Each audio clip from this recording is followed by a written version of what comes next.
Greetings programs and welcome to a video I've been trying to make for like a week now, probably slightly longer. This is basically covering the latest DLC for Surviving Mars, or rather one of the latest DLCs, because they released two at the same time on the 16th. The major one, which is this Green Planet, and also Project Laika, which adds basically a bunch of buildings, and you can have various livestock and I think pets and things. So that's more of a, that's more of a minor DLC. I would in fact say that Green Planet is the first major DLC overall. We also had a previous big-ish DLC, Space Race. But, well, I'll show you what Space Race did, because I only picked that up pretty recently as well. I hadn't played with it up until... I got Green Mars as like a code request thing from Paradox through a third-party site they were using, and then I just went ahead and bought Space Race, because I thought, why not? They gave me the game and I got Green Mars for free, so I figured I might as well at least sprinkle a bit of my money their way. So, yeah, the major things that it adds are basically other colonies. You get a couple of... it's just kind of like a lightweight version of Off-World Trading Company.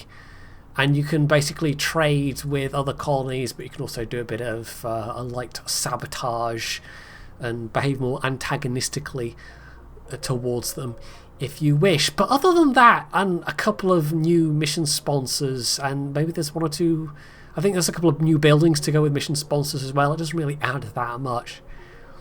Now this is a fairly developed game.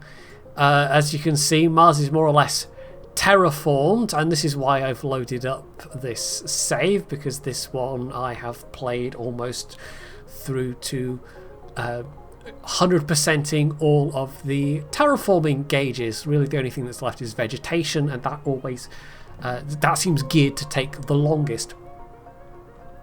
So what you do is you start off with your regular Mars colony, and essentially you have now new buildings and various processes that go along with them. And as you fill them up, the landscape changes a bit. So we've still got some reddish, rusty bits of landscape, but vegetation is now actively spreading on its own at this point. We also have a high enough temperature and a thick enough atmosphere that we've been able to essentially do away with the domes. That is a decision that pops up. In terms of building, though, that doesn't mean you can just then build anyway. You still have to place down the dome bases as your building areas. But it does aesthetically look a lot nicer. In fact, we can even zoom around a little bit in photo mode and maybe have a look. So, yeah, it essentially...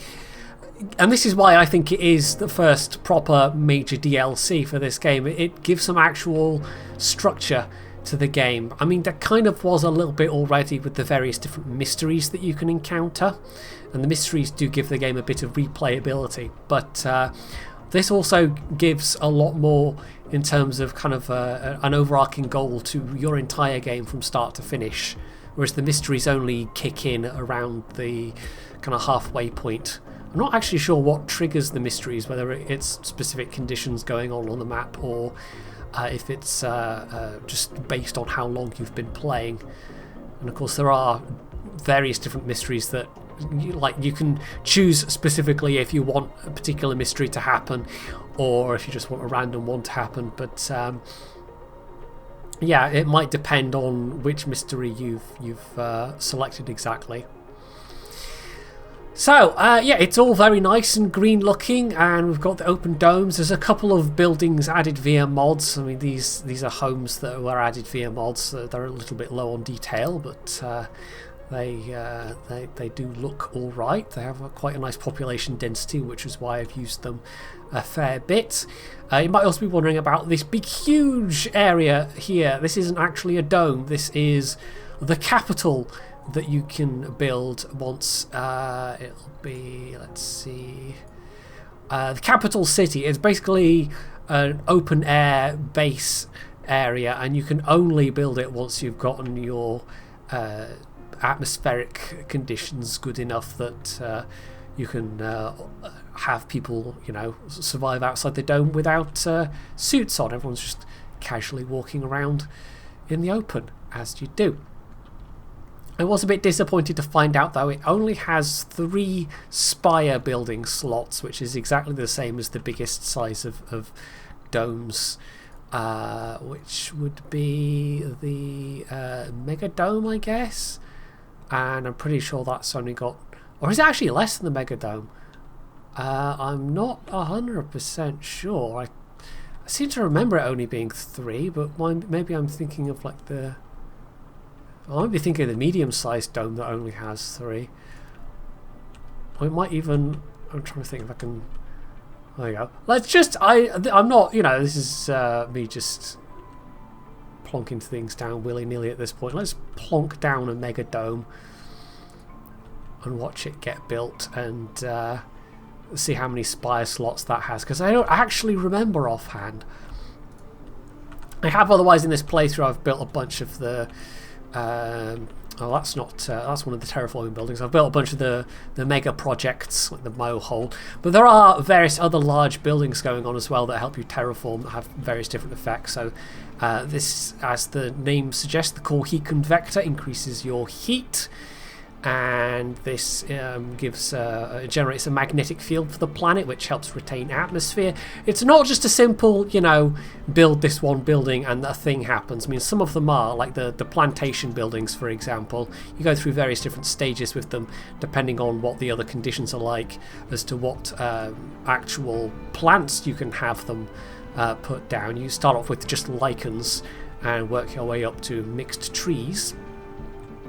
But most of the rest are they have kind of varying effects that can have different knock-on effects at different stages, because it's not necessarily a completely smooth process. You can actually see at any time your overall progress for the planet, because I mean you're just terraforming, you know, your area of the map, but as you're doing that, it's kind of writ large across the planet as well. The whole thing is a bit abstracted. As is kind of necessary to make it work within the scope of just building a single settlement. So you've got the different kind of checkpoints almost for each of the 4 different kinds of terraforming progress, and there are certain things that can kick in at various points. So for instance, if you get a thick enough atmosphere, you don't have to worry about meteors or dust storms anymore. If you get high enough temperature, you get liquid water and an end to cold waves.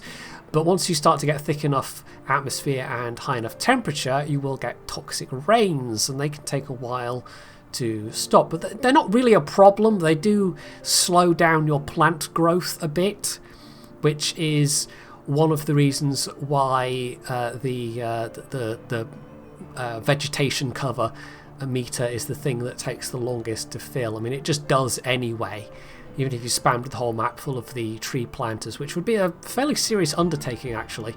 It would still take a fair while, and at the point where you get toxic rains, it's actively going to be impeding your progress. But once you get past, again, certain check marks, you get actual like normal clear water rains, and at that point it I think actively helps plant growth. So yeah, it's all laid out fairly logically. You can also help things along by I mean you could, I think this was as a part of Space Race, you can have various planetary projects that you can commit resources to, where you have to have a rocket available. Basically, you send the rocket off with the appropriate resources and it does a thing. And they've continued that with the terraforming project, so you can load up a rocket with seeds, which are a new resource, and it will in fact we can do that right now. We can say let's load that rocket up full of seeds, and it will give me a flat 5% bonus on my overall forestation progress, or my overall vegetation progress. And there's ones for cloud seeding, which will help rain and improve soil quality, because that's a thing. And you can build solar mirrors, and you can do asteroid captures, and greenhouse gases, you can import them from Earth. Now, it does list, some of these can have negative effects. So these can trigger toxic rains, and these can cause Mars quakes, which basically damage buildings. They don't actually knock buildings down. They just like a dust storm or any other kind of. I'm trying to think if there's any other things that would. Like a direct meteor strikes, I can't remember what they do for like domes. I remember they just crack. I'm trying to remember what they do to buildings. I think they just max out the maintenance bar, if I'm remembering correctly. And so, yeah, you get the same thing with the Mars quake, as far as I remember. Now, this is actually one of the. I just thought I should mention this because why not? This is one of the Space Race sponsors. I kind of took it easy with this playthrough because one of the special buildings for Brazil, or the special building for Brazil, is this rare metals refinery, which turns waste rock into rare metals. So I was basically just able to have as much cash as I needed pretty much all the way along.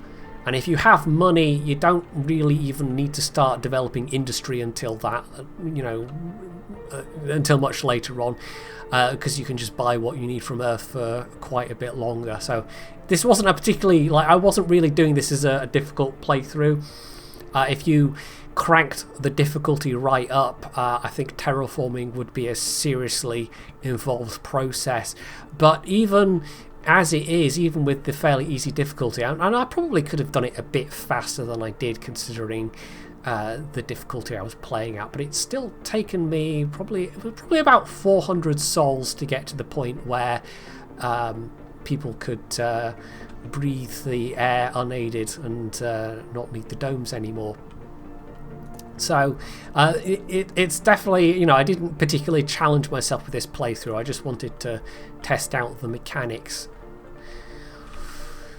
So, I don't know if there's that much else to cover, really. There's various other little nice features. I mean, they added just various monuments. I can't remember if this was Green Mars or if this was Space Race that added these, but they were new to me anyway. There's also these things here, lakes. And I was a little disappointed because they're not dynamic at all. It's literally just, it's like a building that you place down, and you initially you just have to feed it with water. And we don't have a space for a big one, but there's not like any different shapes. It's basically one fixed shape for each size of lake, and you plonk it down. Your drones dig out a hole, and then you fill it with water, and that's that. And there is a technology, I mean, you have to keep it fed with water after that point, but there is a technology that then allows you to, I think it might have been a breakthrough tech, because obviously, this added a bunch of breakthrough techs. Was it a breakthrough tech? I can't remember. Yeah, it basically allowed them to become self-sustaining once they have been filled up to the brim. I think if there's sufficient atmospheric water. Because there are various effects, like solar panels become less efficient once there's more atmospheric cover, but at the same time, your where are we? Your wind turbines become a lot more efficient, and your what's the other one? My mind's gone blank. Moisture evaporators, there we go. Your moisture evaporators become a lot better as the atmospheric water content increases as well. Other power sources like the Stirling generators and the fusion generators are unsurprisingly entirely unaffected. Yeah, that's still building, but they're nearly there. I guess the other feature to show off would be the terraforming tools. There have been various mod tools that let you do things on the map, but now instead of, and once upon a time if you wanted to like go between different levels of an area, you would have to build a tunnel.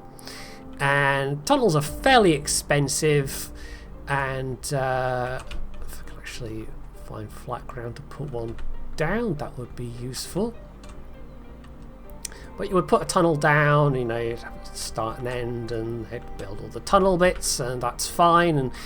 And it basically counts as a permanent connection for both water and electricity. But yeah, they're fairly expensive, as I said. They require a fair bit of investment. It's what, 30 machine parts. So for early on, especially, I mean, once I'm at this stage, I could build tunnels easily. That's not a problem. But 30 machine parts when you're early in a playthrough is quite expensive. But the alternative is you can now use your terraforming tools, and there's a special terraforming rover, but your ordinary drones will do it as well.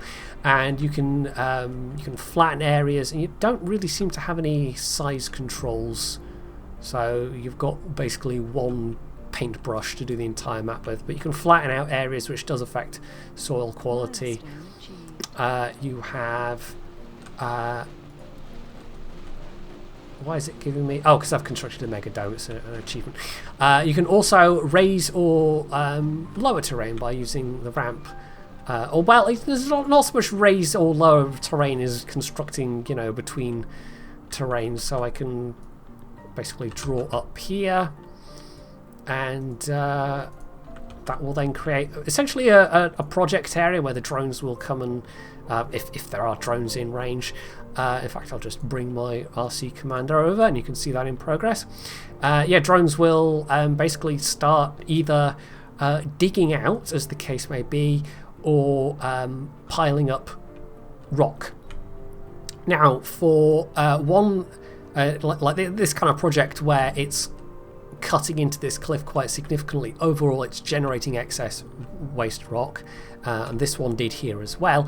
But for this, which is more of a kind of an extending out ramp rather than a cutting in ramp, which is definitely the correct terms, it actually required me to bring waste rock to finish it. So, you know, it can go either way. You can use your waste rock to build ramps up to things, or depending on the how you place things exactly, you might actually get excess waste rock out of it, which was quite useful for me playing as Brazil, because that then meant I could get extra money. So that was quite handy. So there we go. The drones will beaver away, but I do also have... I'm sure I have...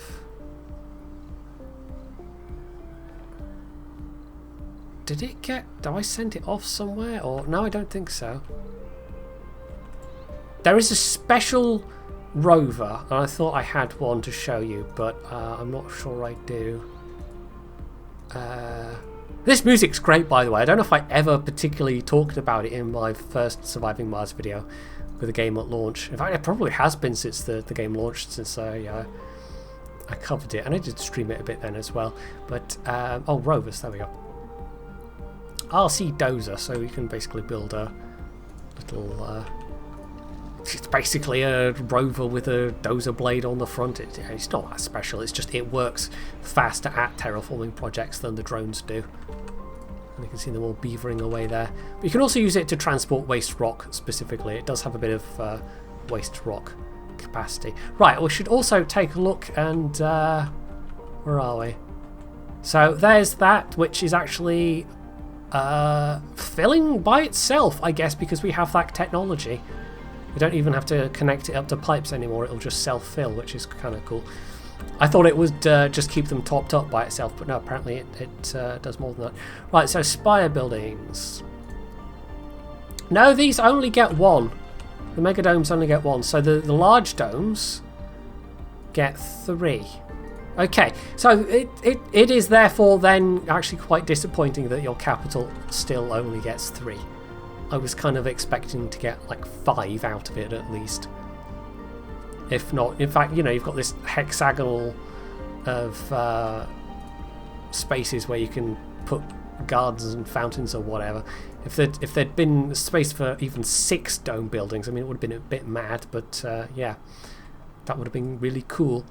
Marsquake, so yeah, that's what happens. It just shakes a bit and some buildings get damaged, and you know, your drones fix it.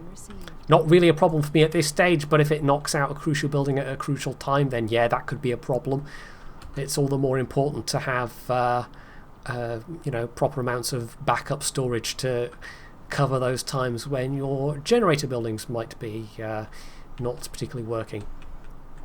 This is an open air farm, by the way, in case you're wondering what this particular thing is, which you can use to generate seeds, which you, well, I already mentioned seeds are a resource. You need them to drive your vegetation planting sprayer things. There is one around here somewhere, and I've lost track of where it is.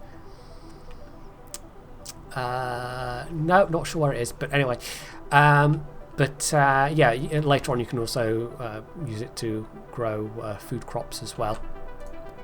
I've mentioned soil quality a couple of times, actually. It is just a new kind of overlay state to designate how suitable the ground is for vegetation. And as you plant vegetation, as you go up through the various different tiers of vegetation, from the lichens up to trees, that will obviously increase along the way. So yeah, I don't know if there's much more to cover, really. That's about it. I can recommend this over pretty much any of the others. Most of the others so far have been either cosmetic, or they've added a couple of buildings. Some of the stuff in Space Race was kind of nice. The ability to trade with other colonies seemed more useful at first than it actually ended up being, but even just from a kind of a flavour point of view, it's nice to have just other colonies be there on Mars and not just you alone being the sole colony on Mars. And I would still, at this point, at some point, like for there to be the possibility of there being a kind of persistent planet save state. Kind of like with, was it SimCity 4? Yeah, SimCity 4, where you had kind of like the region map, and then it was subdivided and you could build different cities on the region map, which could then interact with each other a little bit. They could basically export and import resources from each other. I would really like that in Surviving Mars, if you could have your own colonies, as you build them over time, be able to interact with each other, even just a little bit. I mean, hell, there's even that kind of aspect of Dwarf Fortress, where once you've generated a world, you know, if you try and are unsuccessful at establishing a dwarf colony, and you then go in adventure mode, you can actually go and explore around the ruins of your failed dwarf colony. Those still exist within the world. So, yeah, overall, I have been quite enjoying this update. It, as I say, has added some nice structure to the game, and I've got a bit more reason to build around and do things. Although, I'm still not sure how much overall replayability this specifically gives. I think it still kind of relies on the mysteries for that, and maybe if they did some freebie DLC to add some more mysteries at some point, that I think would be quite nice. I think they did do that once already. I think that might be a thing that would be nice if they did every once in a while. I mean, obviously they can't do all their DLC for free, as nice as that would be. But yeah, no, I think the new possibilities opened up by terraforming, and the possibilities that has added for modders to add things in, overall it makes for a very nice addition to the game. And I can like, even if you have none of the other DLC for Surviving Mars, I can recommend even just getting this one on its own, and I think it would add a sufficient amount of stuff to do to be worth the money. So that's it for Green Mars. Hopefully you enjoyed my look at this DLC and found it useful, and if you did, you can do all the usual things down underneath the video, and of course, as always, stay tuned for more.